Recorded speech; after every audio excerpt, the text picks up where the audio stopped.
Sir 6 ವರ್ಷ ಆಯಿತು ಇವತ್ತಿಗೆ ಕೆಪಿಸಿಸಿ ಅಧ್ಯಕ್ಷರಾಗಿ ಕಷ್ಟಕಾಲದಲ್ಲಿ ನೀವು ಕೆಪಿಸಿಸಿ ಕೊರೋನಾ ಹೇಗಿತ್ತು ಸರ್ ಜರ್ನಿ? ಇದೆಲ್ಲ ಎಕ್ಸ್ಪ್ಲೇನ್ ಮಾಡ್ತೀನಿ, ಇವತ್ತು ಬೇಡ, ನಾಳೆ ಪ್ರೆಸ್ ಕಾನ್ಫರೆನ್ಸ್ ನಾಳೆ ಮಾಡೋಣ ಅಂತ ಪ್ರೆಸ್ ಕಾನ್ಫರೆನ್ಸ್, ಇವತ್ತು ಬೇಡ.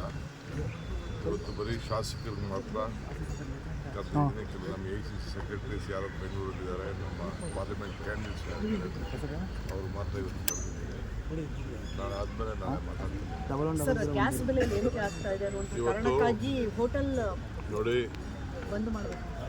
ಪಾರ್ಲಿಮೆಂಟಲ್ಲಿ ಸರ್ಕಾರ ಇದನ್ನು ಚರ್ಚೆ ಮಾಡಬೇಕು. ಇವತ್ತವರೆಗೂ ಚರ್ಚೆ ಮಾಡೋಕ್ಕೆ ಅವಕಾಶ ಕೊಡ್ತಾರೆ.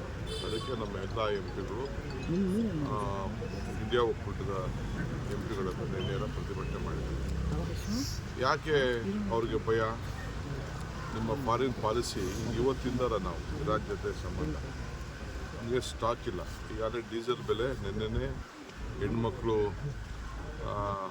ವರ್ಲ್ಡ್ ವುಮನ್ ಡೇ ದಿನನೇ 60 ರೂಪಾಯಿ ಏರಿಕೆ ಮಾಡಿ ಎಲ್ಲರಿಗೂ ಮಾಡಿದ್ದಾರೆ. MP ಗಳು ಯಾಕೆ ಮಾತಾಡ್ತಾ ಇಲ್ಲ? MP ಗಳು ಒಬ್ಬರು ಮಾತಾಡ್ತಾ ಇಲ್ಲ. ಈ ಗ್ಯಾಸ್ ಬೆಲೆದು, ಗ್ಯಾಸ್ ತೊಂದರೆ ಆಗಿರೋದು, ಈಗ ಎಲ್ಲ ಸ್ಟ್ರೈಕ್ ಮಾಡ್ತಾರಲ್ಲ, MP ಗಳು ಅದ್ರ ಬಗ್ಗೆ ಮಾತಾಡಲಿ. ಎಲ್ಲದಕ್ಕೂ ಧ್ವನಿ ಎತ್ತಾರೆ, ಭಾಳ ವಿಚಿತ್ರವಾಗಿ ಧ್ವನಿ ಎತ್ತಾರೆ ಅಂತ ಮಾತಾಡ್ತೀನಿ. ಆಮೇಲೆ ಗೌಡ್ರು ಕೂಡ ಪಾಪ ಅವರು ಮೇಕೆದಾಟು ಎತ್ತಿ ನೋಡೋದು ಮಾತಾಡಿದ್ದಾರೆ. ನಾನು ಅವ್ರ ಪಾರ್ಟಿಯವ್ರಿಗೆ ಹೇಳಲಿಲ್ಲ, ಅಸೆಂಬ್ಲಿಯಲ್ಲಿ ಈ ವಿಚಾರನ ತೆಗೆದ್ಲಿ, ನಾನು ಪಾರ್ಲಿಮೆಂಟಲ್ಲಿ ಮಾತಾಡ್ತೀನಿ. ಅಟ್ಲೀಸ್ಟ್ ನಮ್ಮ ಕಾಲದಲ್ಲಿ ಏನು ಮಾಡಿದ್ದೀವಿ ಅಂತ ನಾನು ಹೇಳ್ತೀನಿ. ಇವತ್ತು ಪಾಪ ಅವ್ರಿಗೆ ಸುಮ್ಮನೆ ನಾನು ಡಿಸ್ಟರ್ಬ್ ಮಾಡೋದು ಸರಿ ಇಲ್ಲ. ಈ ವಯಸ್ಸಿನಲ್ಲಿ ನಾನು ಅಟ್ಯಾಕ್ ಮಾಡ್ದಂಗೆ ಆಗ್ತದೆ. ನನಗೆ ಅಟ್ಯಾಕ್ ಮಾಡೋಕ್ಕೆ ಇಷ್ಟ ಇಲ್ಲ. ಸೊಲ್ಯೂಷನ್ ಅವರೇ ಹೇಳಲಿ. ಅದು ದೇವೇಗೌಡರು ಪಾಪ ಈ ವಯಸ್ಸಿನಲ್ಲಿ ನಾನು ಅವ್ರಿಗೆ ವಹಿಸೋದು ಬೇಡ ಅಂತ ಅಂದ್ಬಿಟ್ಟು ನನಗೆ ಗೊತ್ತಿಲ್ಲ. ನಾನು ಮಾತಾಡ್ತೀನಿ ಸರ್, ನಿನ್ನೆ ದೆಹಲಿಗೆ ಹೋಗಿದ್ರಿ, 2 ದಿನ ಪ್ರವಾಸ ಮಾತಾಡ್ತೀನಿ.